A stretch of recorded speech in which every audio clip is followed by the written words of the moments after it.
जरांगे पाटलांनी धनंजय मुंडेंचे पाय धरायला सांगितलं. धनंजय मुंडेंचे पाय धरले आणि सांगितलं की आता इथून पुढे आम्ही कुठल्याही प्रकारची टीका धनंजय मुंडेवर करणार नाहीत.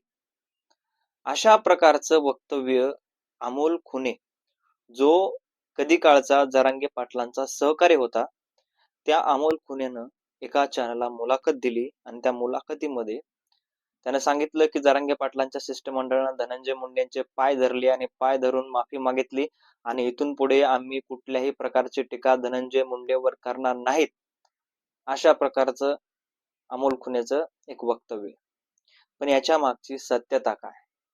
खरंच अशा प्रकारचं काही घडलंय का? जरांगे पाटलांनी धनंजय मुंडेंकडे काही माणसं पाठवली होती का? या सगळ्या गोष्टीचा खुलासा आपल्याला या व्हिडिओमध्ये करायचा आहे. नमस्कार, मी रणजित. मुद्दा हक्काच्या या चॅनलवर तुम्ही नवीन असाल तर चॅनलला सबस्क्राईब करा, कारण आपल्या चॅनलवर आपण असेच वेगवेगळे विविध माहितीपूर्ण व्हिडिओज खास तुमच्यासाठी बनवत राहत असतो.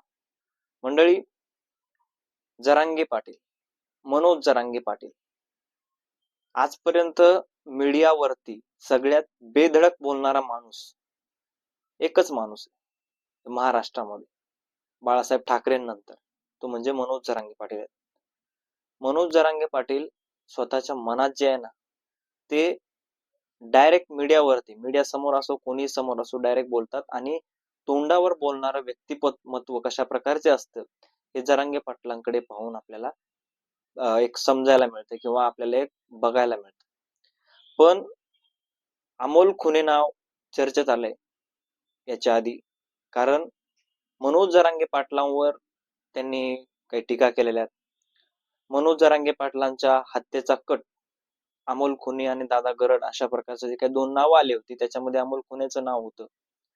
पण तो कट जरी सिद्ध झाला नसला किंवा त्याची चौकशी अजून बाकी असली किंवा संपलेली जरी असली, तरी सुद्धा अमोल खुने तुरुंगातून बाहेर आल्यानंतर जो अमोल खुने जरांगे पाटलांना देव मानत होता, कारण त्याच्या परिवारानं सुद्धा सांगितलं होतं की अमोल खुनेच्या घरामध्ये सुद्धा मनोज जरांगे पाटलाचा फोटो लागलेला होता आणि जो अमोल खुने देव मानत होता, तो अमोल खुने जरांगे पाटलांवर वेगवेगळ्या प्रकारची टीका करत आहे. सध्या वेगवेगळ्या चॅनलद्वारे तो पुढे येत आहे आणि काहीतरी मुलाखती देऊन काहीतरी भरकटण्याचं कुठंतरी काम तो करत आहे आणि एक समाजाची किंवा मराठा समाजाची दिशाभूल करण्याचं काम सुद्धा त्याच्यातून होतंय की काय, अशा प्रकारचा प्रश्न आता पडायला लागलेला आहे. कारण त्यानं सांगितलं की फक्त 3-4 हजार लोकांना काहीतरी मराठा कुणबी प्रमाणपत्र मिळाले, पण कितीतरी, आता त्या असा प्रॉपर आकडा नाही सांगता येणार, पण अमोल खुने या माणसाचं जरा अभ्यासाची गरज आहे. आणि जरांगे पाटलांनी जे काही 16 मेला आंदोलन करायचं म्हटले होते किंवा जरांगे पाटील जे काही आंदोलन करणार आहेत, आंदोलनाची तारीख ठरवणार आहेत, ते कशासाठी, तर हे प्रशासनाचा वेग वाढावा. जो वेग सुरुवातीपासून होता तोच वेग कायम राहावा आणि जर आजही कोणाला समाजाला किंवा मराठा समाजातील लोकांना अशा प्रकारचं काही होत असतील किंवा अडचणी येत असतील, तर त्या अडचणी दूर करण्यासाठी मनोज जरांगे पाटलांनी 16 तारखेला बैठक बोलावली. मात्र अमोल खुन्याचा एक वैयक्तिक वाद जो असतो ना, तो वैयक्तिक वाद कुठेतरी समाजाच्या दृष्टिकोनामधून तो घेतोय आणि समाजाची दिशा भरकटण्याचं काम सध्या अमोल खुनेकडं होत आहे की काय, अशा प्रकारचा प्रश्न पडत आहे. अमोल खुने कितपत बरोबर आहे, कितपत खोटे, काय नेमकं आपल्याला त्याची सत्यता काय आहे हे अजून आपण काढूच.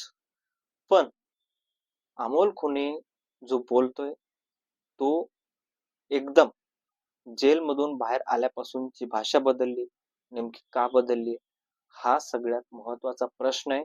आणि मनोज जरांगे पाटलांवरच जे त्यांचेच सहकारी आहेत, ते त्यांचेच सहकारी नेमकं त्यांच्या विरोधात असे जाऊन का बोलतायत, हा सुद्धा मोठा प्रश्न आहे. मात्र सगळ्यात महत्वाचा सुरुवातीचा आपला मुद्दा की मनोज जरांगे पाटलांनी शिष्टमंडळाला काही त्यांचे धनंजय मुंडेचे काय पाय धरायला लावले होते, अशा प्रकारचं काही झालं होतं का?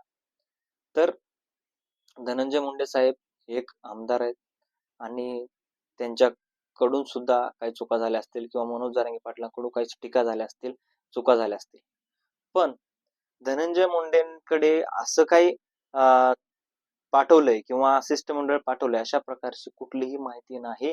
आणि जे काही कॉल रेकॉर्डिंग आहेत त्या कॉल रेकॉर्डिंग सुद्धा त्या पॉडकास्टमध्ये किंवा त्या मुलाखतीमध्ये अमोल खुनेनं प्रॉपर दाखवलेलं नाहीत किंवा संपूर्ण दाखवलं नेमकं त्याचं म्हणणं काय, कोण बोलतंय याची सुद्धा त्याच्यामध्ये माहिती सांगितलेली नाही. म्हणजे हे साप चुकीचं आणि कुठंतरी समाजामध्ये दिशा भरकटण्याचं काम सध्या अमोल खुनेकडून होतंय का हे तपासणं गरजेचं आहे. मात्र अमोल खुनेचं कितपत बरोबर वाटतंय का मनोज जरांगे पाटलांचं बरोबर वाटतंय, नेमकं तुम्हाला काय वाटतंय कमेंटमध्ये नक्की कळवा. भेटूयात व्हिडिओमध्ये, तोपर्यंत धन्यवाद. आणि सत्य तपासणी आपण लवकरच पुढल्या व्हिडिओमध्ये तुम्हाला सांगण्याचा अजून एकदा प्रयत्न करूयात. धन्यवाद.